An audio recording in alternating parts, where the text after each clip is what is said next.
we're reading a new book. It's not a new book. It's the same book. It's Harbor Me by Jacqueline Woodson. And we've been reading this for quite a few days now.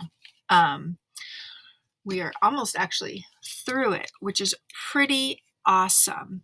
Again, it's the story of six kids that are your guys' ages, that have been placed into a special classroom that they call the art room. They have dubbed it the art room because previously it used to be the art room, and then it became empty, and it was just like a sitting space.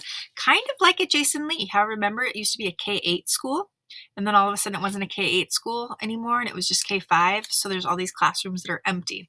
So their room is a lot like that, where it used to be a room that was full of stuff, and now it's an empty room, but they called it the art room anyways. But art was also an acronym, and an acronym is when you take the first letter of a series of words and you make it into a room. So a room to talk meant art, a room to talk.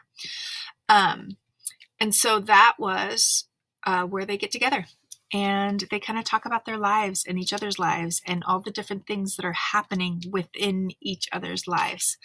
For those of you that are just joining us, we're getting started on our read aloud now. I welcome you back to class. So thank you guys for coming back and making it. Today is Friday. We do have a reader's response in our reader's response journals that are due for today. Some of you have already completed it, which is fine, because this week was kind of a weird week. I will admit that, where we had read alouds 5 days and Dear 5 days, but I only made 3 entries. I mention this because anytime you start your Dear time, and for read aloud, like the readers read aloud response journal stuff, you need to be able to take a look at what your thinking and responding is to. That's going to impact what you say, and you want to know it going in ahead of time. One of the things that we've done before is like predictions. So if you're thinking ahead of time about predictions, awesome. But what if the question is about connections and you're thinking about predictions? Doesn't make it as awesome. Today's is about what your favorite part in the book is that you read today. Okay, so this is what I'm going to be thinking about as I read the Harbor Me, the next chapter in Harbor Me. I'm going to be thinking about what is my favorite part in this book that I am reading today. Okay, so I have my question in my head. I love your leopard gecko. I want one. And then I'm going to get started. All right, so we are on chapter 26. It's a little bit longer than the ones that we've read before.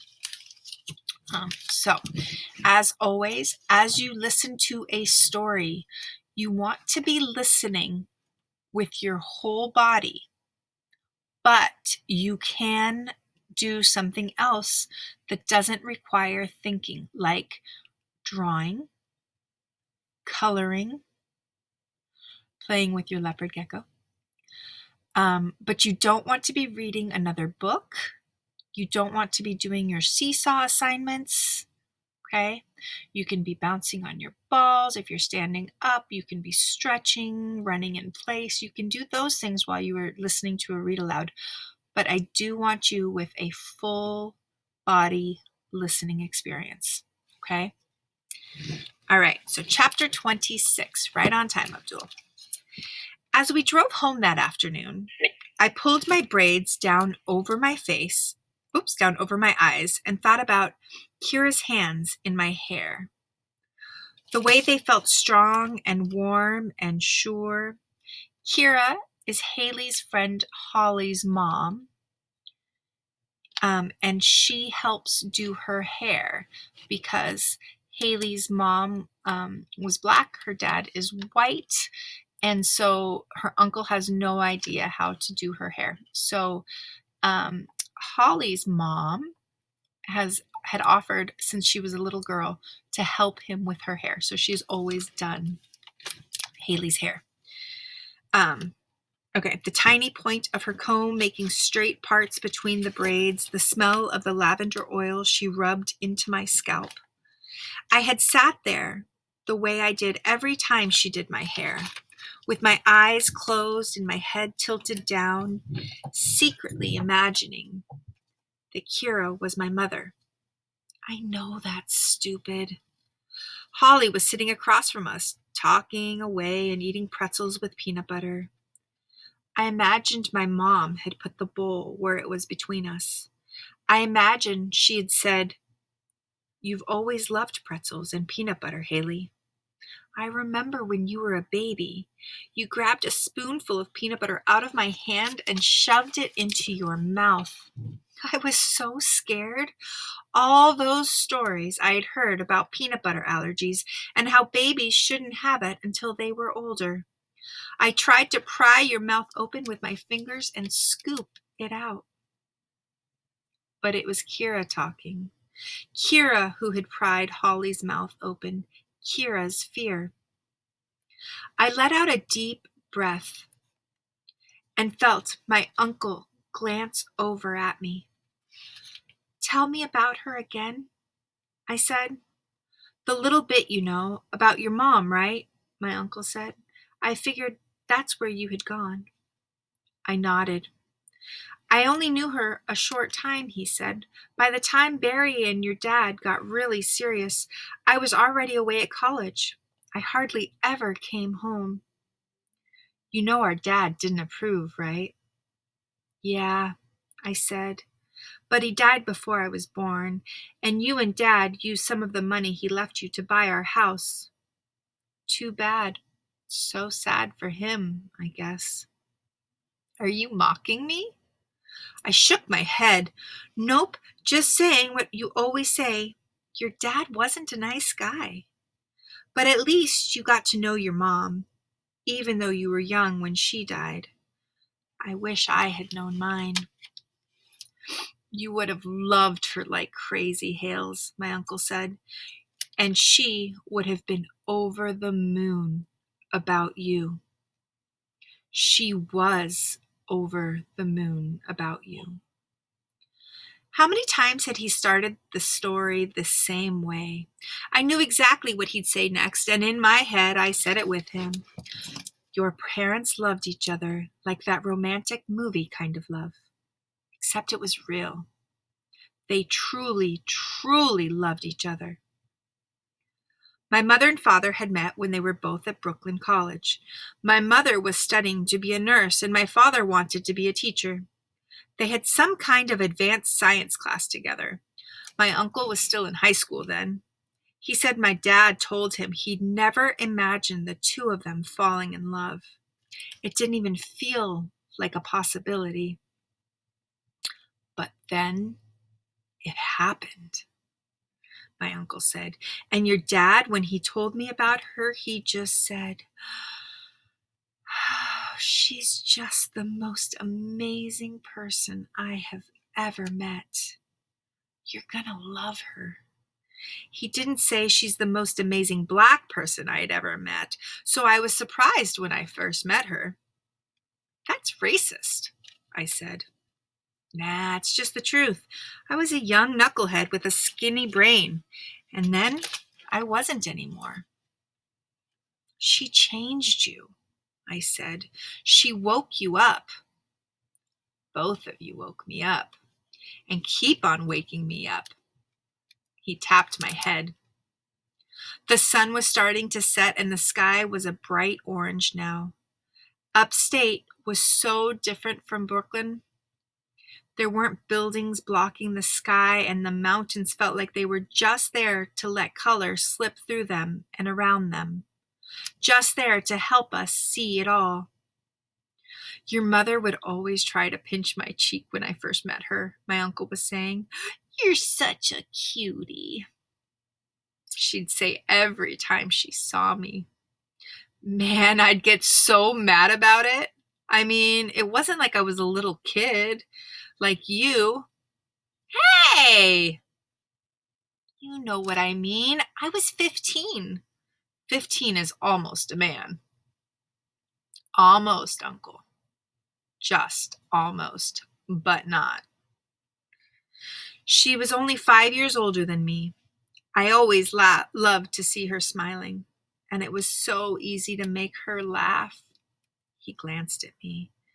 When you smile, it reminds me of her.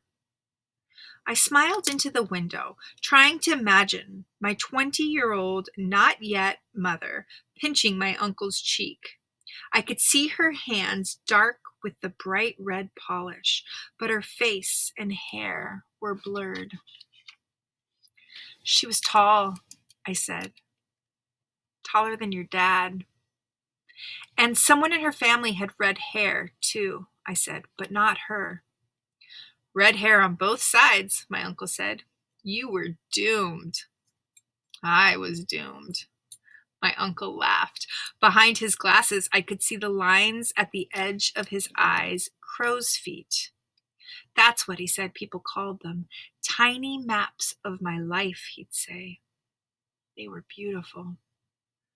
We drove for a while without talking. We were listening to Joni Mitchell, a singer from way back before my uncle was a kid. She was singing about the color green. She had another song about the color blue, but the green song was one of my favorites. Her voice was sweet and high, but she could make it do crazy things and hold notes for so long, like it made your eyes water. My uncle sang along with her. There'll be icicles and birthday clothes, and sometimes there'll be sorrow. The story is not complicated. Since that time in the hospital, I asked my uncle about it again and again.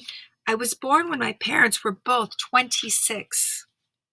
Then, when I was 3, they got into a car accident coming back from a party.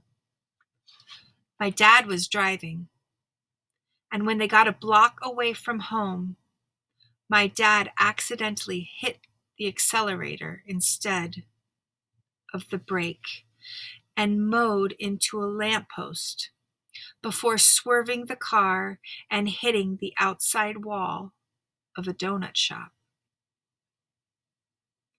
It was nearly morning and the streets were empty, so nobody came when he screamed for help.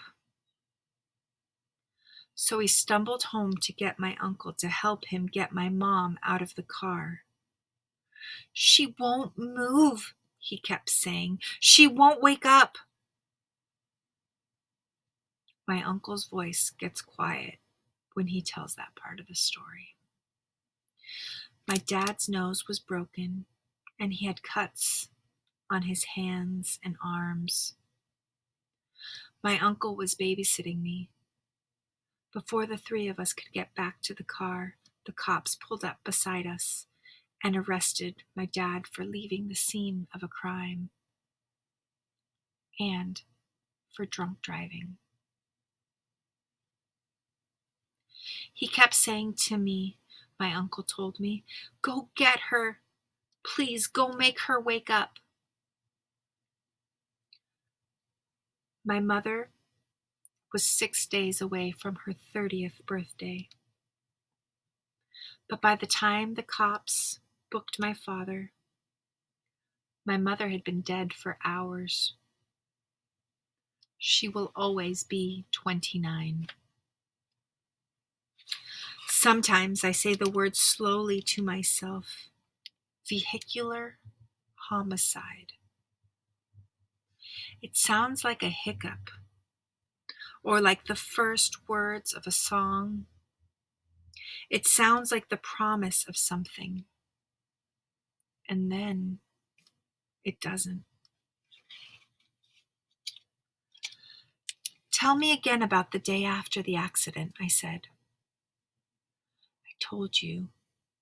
Your mom and dad both had to go away, my uncle said.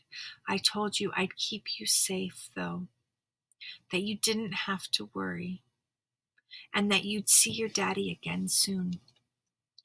I told you I loved you and that I'd always taken care of you. And I asked you who would take care of me all day, and you said, We're good, Red. I can do it. That I did. That's what you used to call me before I made you stop. Yup. And I said, does that mean I'm white now? My uncle smiled. You sure did. And I said, nope. You said I'd always be half white and half black, and that until it turned gray, you'd always have red hair. Tell me again how I made you stop calling me Red. You said, my name is Haley, not Red. And not quietly either, my uncle laughed. I'd never heard you have so much conviction before that day. I thought about Amari calling me Red and how I didn't mind it so much when he did it. And what do you think about how I said it? I thought, I'm raising a strong, brave girl. I'm doing something right. I leaned across the car and I rested my head against his arm. Sometimes I don't feel so brave. Sometimes I just feel scared. I know, he said. That makes two of us. And that, my friends, is the end of chapter 27. We just found out about the story about why her dad was murdered or in prison, right? We didn't know what had happened. So it turns out he was drunk driving, had a car accident, and her mom died in that accident. Super sad, right? I'm glad you could feel that sadness. We can't always all feel what the sadness is. So today's reader's response was, what was your favorite part in the book that you read today? So I'm gonna have to sit with this for just a moment because I really liked so much of it, and but I think my favorite part in this book today has to be the relationship and friendship that we got to see between Haley and her uncle. I really, really like the way that they were talking with one another and that they were repeating a conversation that they have had over and over again. I like the way that she could, in her head, know exactly what her uncle was going to say. It shows that there was a deep connection between the two of them. And it's been the two of them forever. Right? So that's what I'm going to reflect on for myself in my reader's response. Your job now is to pick up the book you're reading, and you're going to be reading until 11:15. And then you're going to make a response on the book that you're reading. Okay? I want to thank you guys. I noticed a lot of very good active listening. I appreciate Paige mentioning that it was sad because it shows me that she was listening. All right, guys.